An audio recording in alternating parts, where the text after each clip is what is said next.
just before the General Assembly started, so she is probably one of the very last or newest legislators in Richmond, and she is already making an impact. Go ahead. Well, following Michael Futrell, I feel like I've just attended church. He's amazing. A little intimidating to follow him. He is the freshman delegate, and I am the 100-day delegate. Almost. Thanks, everybody, for being here. I am one of the newest delegates. I don't count Morrissey because he was a return. He is behind me. Okay.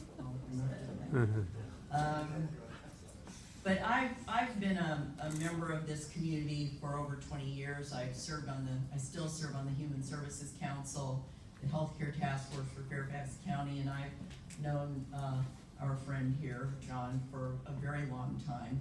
We've worked on a lot of issues that are really important to all of us. Thing that, let's say, motivates me the most is my own experience. Number one, I lost my brother to gun violence, and so for me, gun issues, gun safety is a critical issue for our communities. I was told recently by someone that more people have died as a result of gun violence in Virginia than from car accidents. I think that's since 2011. That's a horrifying number.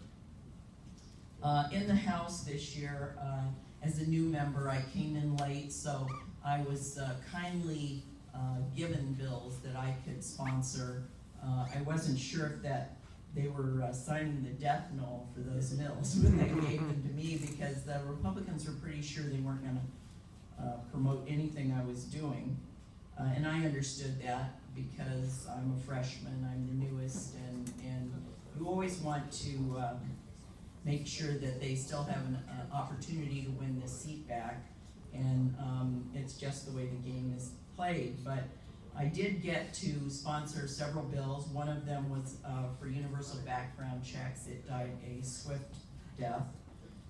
And the other one, too, was to be one of the House sponsors for the bill to prevent repeat criminal, violent abusers to have access to guns. And we only asked them to have their guns taken away for a few years, with allowing them the ability to get it back, which was what the folks on the other side has told me that was their biggest issue. And when I accommodated that, when Barbara accommodated that, they turned around and closed the bill down anyway. The sad part is that there's no reason, there's no thought that could have gone into not passing that bill. Why would you not want to protect the lives of children and women, because their victims are almost always women, from gun violence when an abuser of that ilk, his violence escalates. And when a gun is available, then death is usually the result. One of the things I did for voting rights and for people my age was to try and pass a bill that used the age of 65 as a reason that you could vote absentee, so you didn't have to be away from your district or be at work.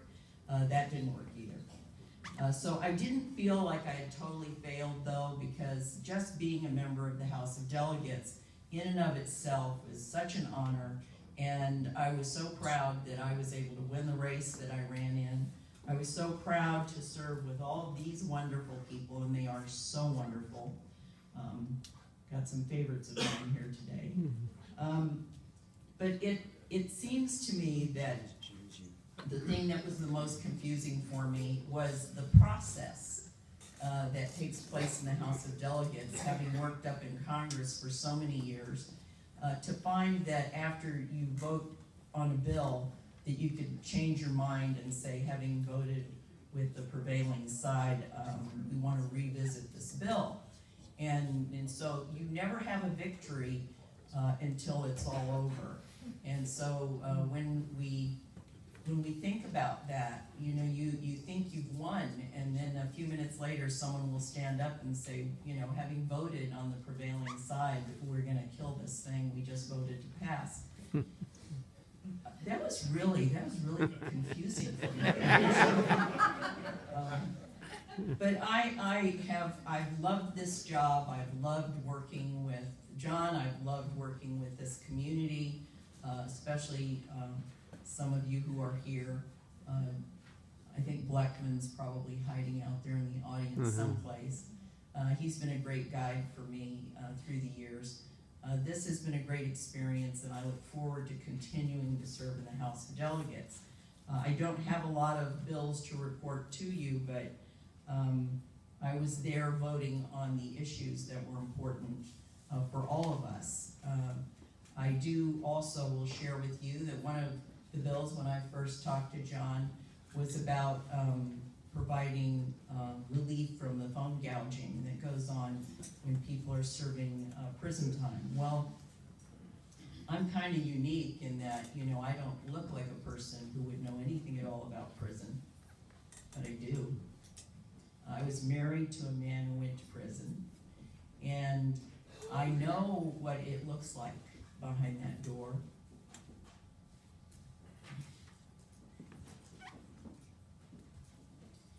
And it's so important to try and maintain the family, to try and keep families to have options to complete their lives together by helping those families stay in contact. And that's what his efforts have been focused on, and I'm so glad to be able to help get that done. And I hope that one of these days we will be able to get it done. And I thank you for allowing me to be here, and I cannot tell you how much I'm looking forward to going down and serving one more time this coming week, and again in November when I get reelected and get to go back.